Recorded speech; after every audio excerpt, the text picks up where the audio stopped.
Magandang gabi po sa inyong lahat. Ako ang inyong tagalingkod na si Miss Deji Chen, ang inyong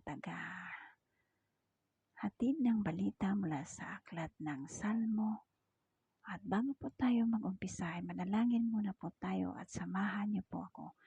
Ama namin sumasalangit ka, sambahin ang ngalan mo, mapasa amin ang kaharian mo, sundin ang loob mo dito sa lupa para nang sa langit. Bigyan mo kami ngayon ng aming kakanin sa araw-araw at patawarin mo kami sa aming mga sala para nang pagpapatawad namin sa mga nagkakasala sa amin. At huwag mo kaming ipahintulot sa tukso at iadya mo kami sa lahat ng masama. Amen. Salmo 32 po na po tayo at pakinggan niyo po ang isinasaad po tong balita mula sa aklat ng Salmo. Mapalad siyang pinatawad ng pagsasalangsang na tinakpan ang kasalanan. Mapalad ang tao na hindi paratangan ng kasamaan na Panginoon at walang pagdaraya ang diwa. Nang ako'y tumahimik ay naglumo ang aking mga buto dahil sa aking paggangal buong araw. Sapagkat araw at gabi ay mabigat sa akin ang iyong kamay, ang aking lamig ng katawan ay naging katuyuan ng tag-init sila. Aking kinilala ang aking kasalanan sa iyo at ang aking kasamaan ay hindi ko ikinubli. Aking sinabi, aking ipapahayag ang aking pagsalangsang sa Panginoon at iyong ipinatawad ang kasamaan ng aking kasalanan. Dahil dito dalanginan na kanawa ng bawat isa na banal sa panahong masusumpungan ka. Tunay ang mga malaking tubig ay nagsisiapaw ay hindi aabutan nila siya. Ikaw ay aking kublihang dako, iyong iingatan ako sa kabagabagan. Iyong kukulungin ako sa palibot ng mga awit ng kaligtasan sila. Aking ipaalam sa iyo at ituturo sa iyo ang daan na iyong lalakaran. Papayuhan kita na aking mga mata ay nakatitig sa iyo. Huwag nawa kayong maging gaya ng kabayo o gaya ng mula na walang unawa na marapat igayak ng busal at ng paningkaw upang ipagpigil sa kanila na kung dili hindi sila magsisilapit sa iyo. Maraming kapanglawan ay sasapit sa masama, ngunit siya'y tumitiwala sa Panginoon. Kagandahang loob ang ililigid sa kanyang palibot.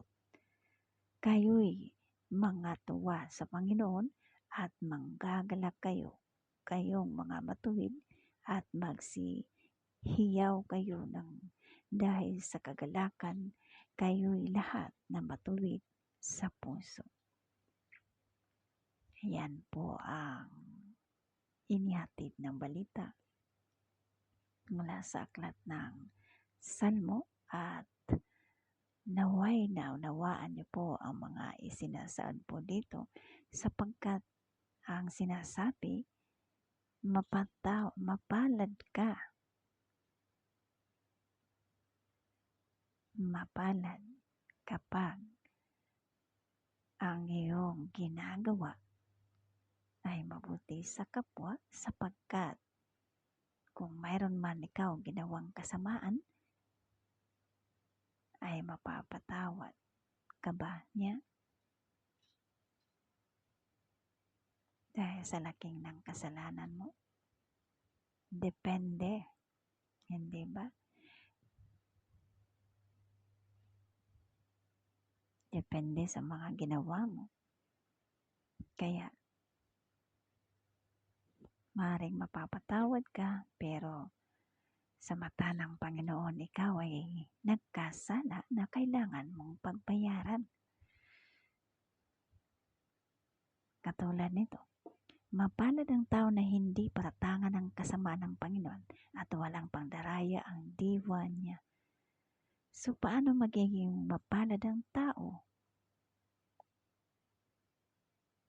Dahil sa wala siyang ginawang mga kahalayan. Ngunit, paano siya kapag ang ginagawa niya ay puro kasamaan? Magiging mapalad pa nga ba siya? Saan siya dadalhin ng galit niya, inggit? Sa kabilang buhay, hindi ba? Na hindi mo pa nararanasan kung ano ang mayroon doon. Sapagkat ang pipiliin mo, init at lamig. Hindi po ba? Wala nang sinasabi na babalik ka dito at